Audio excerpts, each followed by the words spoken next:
a good way to understand containers is to compare them to something you might already be familiar with, such as virtual machines and virtualization. So whereas with virtualization, you're abstracting away the hardware, you're encapsulating the OS. With containers, it's just the next layer up, and you're virtualizing the process itself within the OS. So with virtual machines, you have multiple virtual machines running on the same hardware, but they think they have different hardware.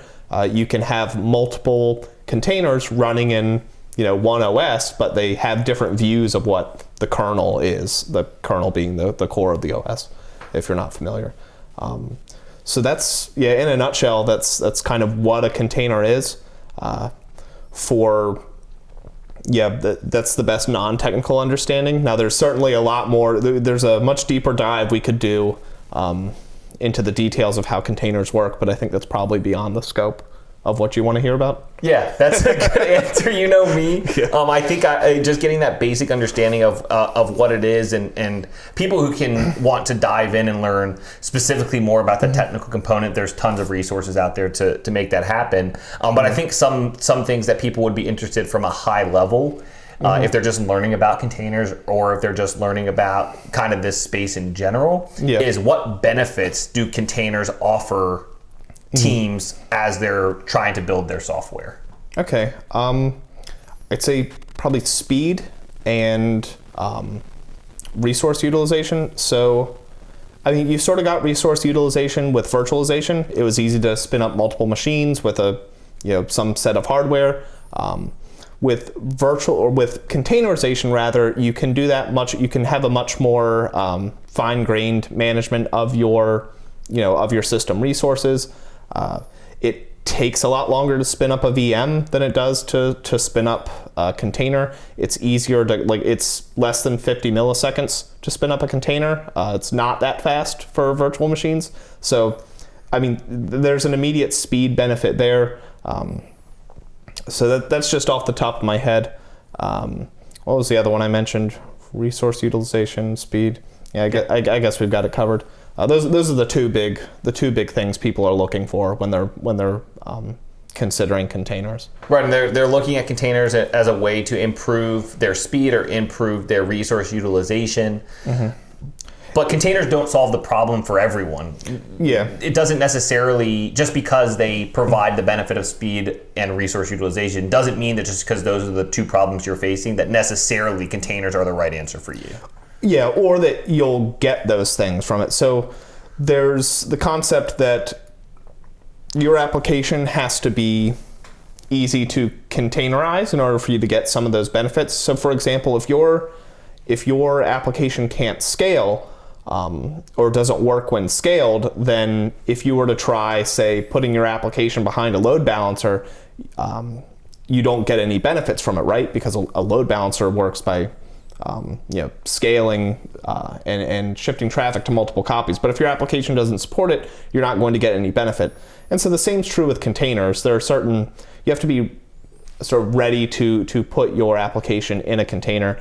One of the big ways to do that is to make sure your application, as it is written, isn't highly tethered to its deployment environment. So if it's very aware of its surroundings and needs very specific things to be in certain places, then you're not going to get any of the benefits of containerization. Microservices, that's a buzzword people like to use, they tend to fit the paradigm a little bit better, because with containers, it's all about, containers are easily throwawayable, they're disposable. You just have a bunch of them running.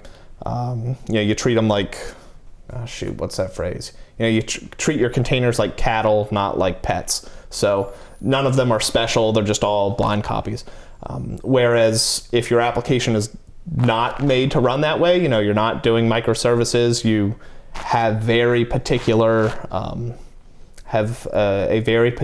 set of circumstances that make your application work, then you won't get any benefits. Right, so that's obviously one of the challenges of containers, is that they can't be tethered to specific environments that you maybe previously built your legacy application on. And one of the other challenges is that technical debt piece is making sure that the application itself is ready to be containerized. Yep. What are some other challenges, if there are any, that you kind of have seen while transitioning and using containers? So issues with using containers, I guess one would be, and I don't know if this is something we were going to talk about later, but one of the issues with containers is if you're not using a tool to orchestrate them. So if you're trying to manage your containers manually and you're trying to run something more complicated than Hello World, then you're probably going to run into issues.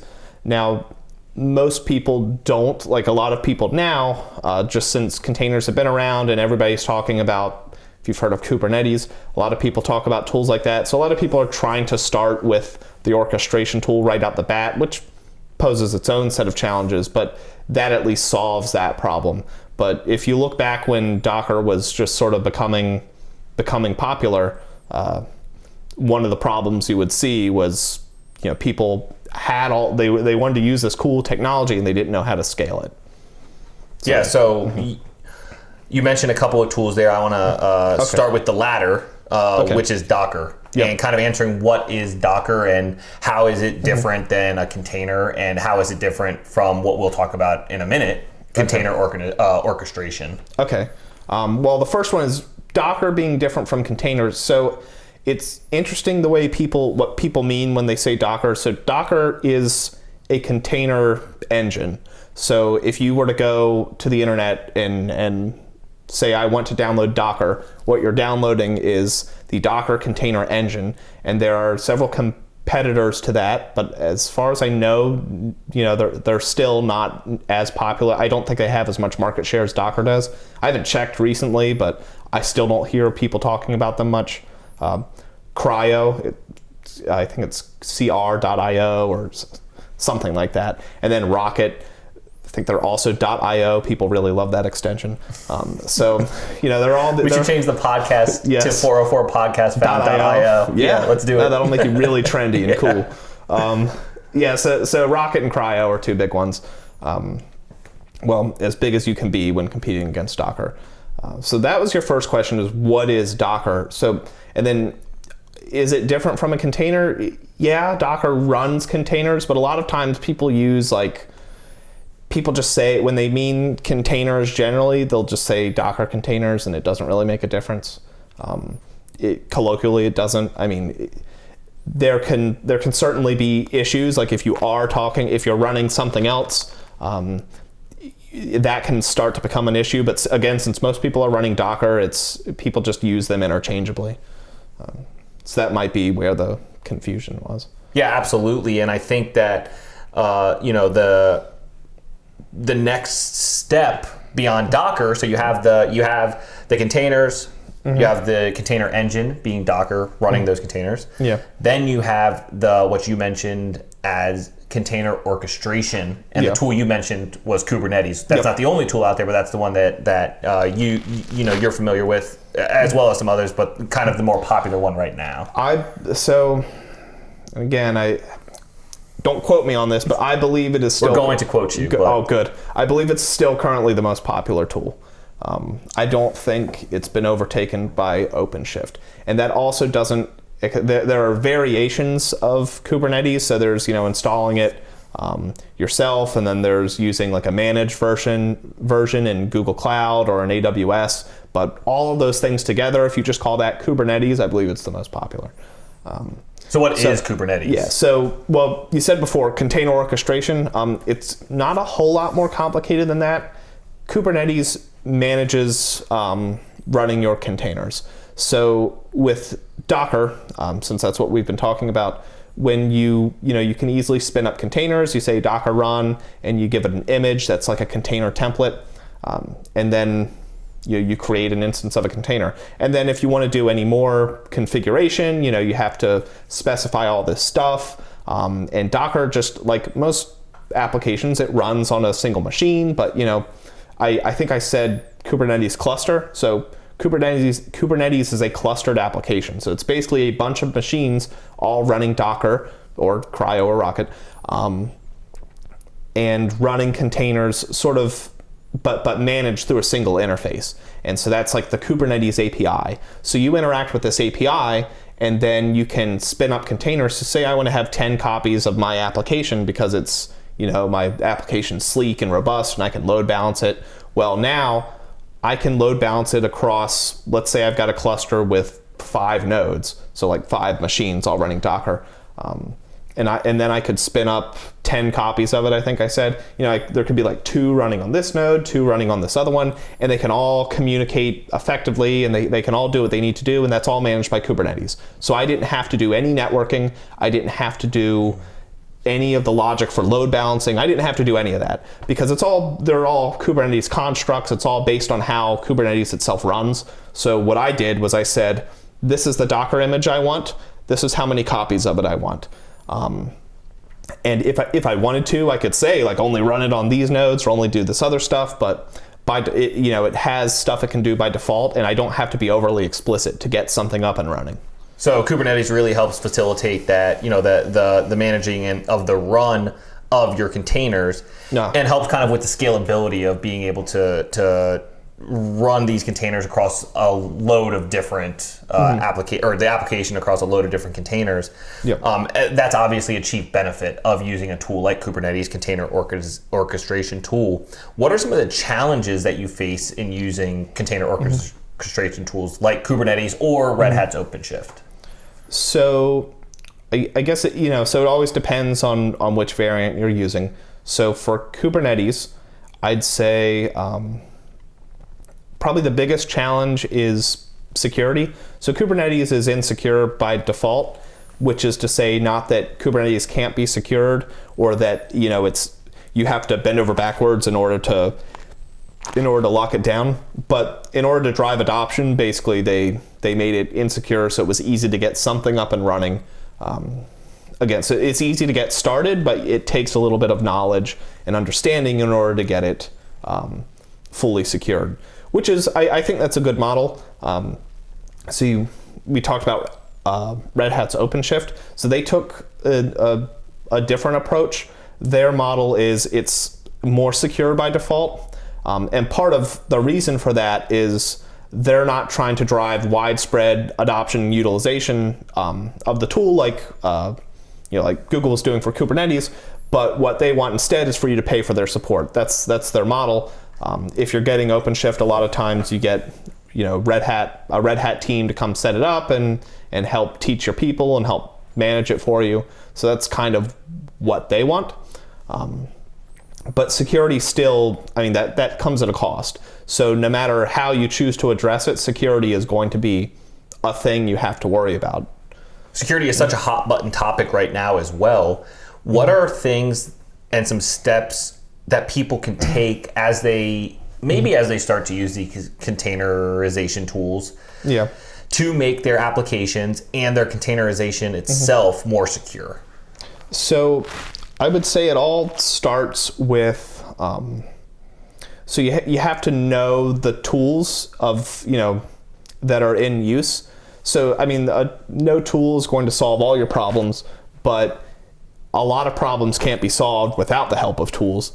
And so knowing where to get started is probably a good one. So looking up security tools that are sort of more container friendly and kind of know about this stuff and were built to handle this. Just off the top of my head, so like Twistlock is a good one. They're kind of an all-in-one. They do monitoring, they do host scanning. So like they scan your Kubernetes nodes. They also scan running containers on your cluster. They also have like a static analysis tool that can scan your images. That's less useful for like the cluster, and it's more useful for the applications you're building that you want to run on the cluster. But so that's Twistlock. That's one. A couple others, I don't know if they're direct competitors, just because they're not kind of the same all-in-one suite. But there's like Sysdig, Falco, Aqua. If you just Google those words and Kubernetes or something, you'll be on the right track. There's plenty of people have written plenty of stuff out there about comparing the tools and pricing and stuff like that. As teams start to use the containerization, Kubernetes, Docker, etc., a lot of these teams are using it to help facilitate their CI/CD pipelines. And when we're building those CI/CD pipelines to help facilitate our applications and whatnot, security obviously plays a big role into that. You want to talk about how Kubernetes and Docker and containerization in general can help facilitate your CI/CD pipeline? Yeah. And then we'll follow up with security-related questions after that. So I guess there's, when you say you want to use containers and Kubernetes and stuff like that, so there's two ways you can use it. And we talked about the first, which is using it for your application.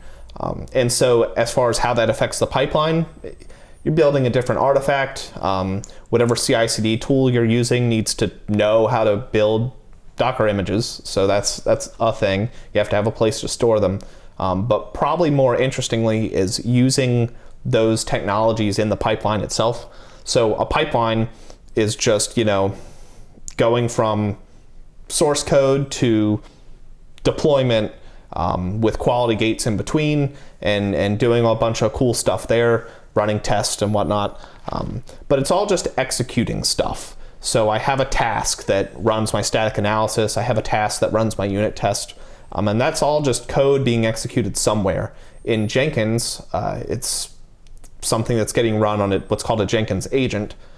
It's like doing the actual work. So when you talk about using Kubernetes and Docker containers in your CI/CD pipeline, what we're really talking about doing is taking all that executable work and offloading them into containers. And why is that important? So that can be helpful in that if you've ever, managed Jenkins or had to administrate Jenkins, your agents end up getting fairly, loaded down with all the various tools that developers want and need, and things like that. You generally have developers that have to ask an operations person to install some stuff just because you can't trust the developers to install stuff here, because again, these are static agents. If they break something, then someone in ops has to go and fix it, and then you have this silo. With Kubernetes, it's interesting because Jenkins integrates nicely with Kubernetes, and what you can do is you have Jenkins master able to talk to a Kubernetes cluster and spin up containers on demand to run tasks in your CI/CD pipeline. All you have to do is provide the Docker image. Remember, that was the template for running a container. So this actually allows developers to work more closely sort of in the ops space, and that they can define the environment in which they want the pipeline to run, or at least a specific task to run.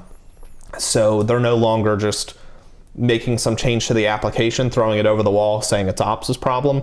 They can be involved in that process as well. So it's better use of your resources, like we talked about before, but it's also, like, you think culturally, it's breaking down the barriers a little nicer. Again, a tool won't force you to do that, but in this case, it certainly doesn't hurt. So it really helps kind of connect the dev and the ops to form that DevOps. And one of the buzzwords that we're hearing right now is DevSecOps. And you touched on security and how Kubernetes has some security vulnerabilities, and Red Hat is kind of built more securely, but maybe a little bit more difficult to manage in-house. What pieces of the security, you mentioned also a couple of security tools. Yeah. Can those security tools kind of flow right into that CI/CD pipeline being orchestrated by your containerization tools? Yeah, and so that's why, theoretically, any tool that you're talking about, so like you don't have to have an application that runs as a Docker container in order to use Docker containers in your CI/CD pipeline. I think it would help, it's a good direction to go, but you can still get value in doing it. So while using a newer tool like Twistlock to do your container scanning, you can integrate that right into your pipeline, but you could also integrate any other security scanning tools that you were using as well. Again, the key thing is just that you have a Docker image that's taking some inputs like your application source code or your application binary, and then running the tool on it and then producing results. Yeah, I heard a stat. I don't want to quote the stat because I don't remember it specifically, but it was some ridiculous amount of companies that don't even do like the bare minimum security scanning on their application. Oh yeah. It's like 95% don't do like even the most basic security scanning. So I think even the idea of being able to kind of integrate these security tools into a pipeline that is running in the virtual space that is orchestrated by Kubernetes, so that you don't have to remember necessarily to click that button every time, and it's just kind of part of the pipeline, is going to help a lot of companies out. Yeah. The flip side of that is there are places that are running security scanning tools, running it. Okay. Like that's it. They don't look at the results. Right. Yeah, they don't look at the results. They don't, or if they do, they don't really act on it or do anything.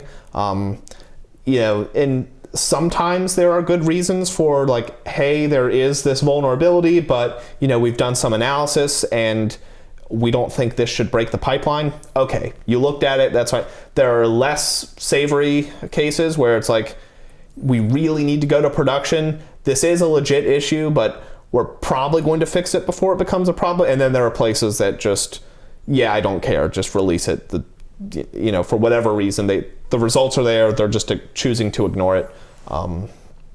So in some places recognize what they're doing is bad. Other places are, think, hey, we're running these security scanning tools because that's the measure by which my job performance is, that's how my job performance is measured, is what tools we're running, not what we're doing about it. So, we're A-okay by me. So right, it all comes down to what the business is trying to accomplish, what problems they have, and what I guess challenges and risks are they willing to take.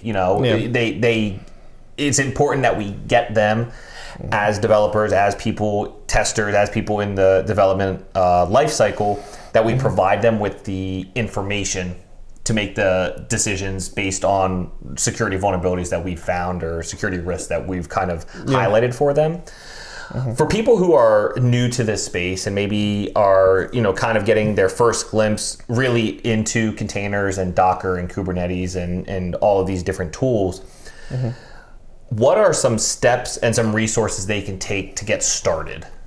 So there are a few nice answers and a few not nice ones. The short version is you're probably going to have to spend money, but there are free resources out there.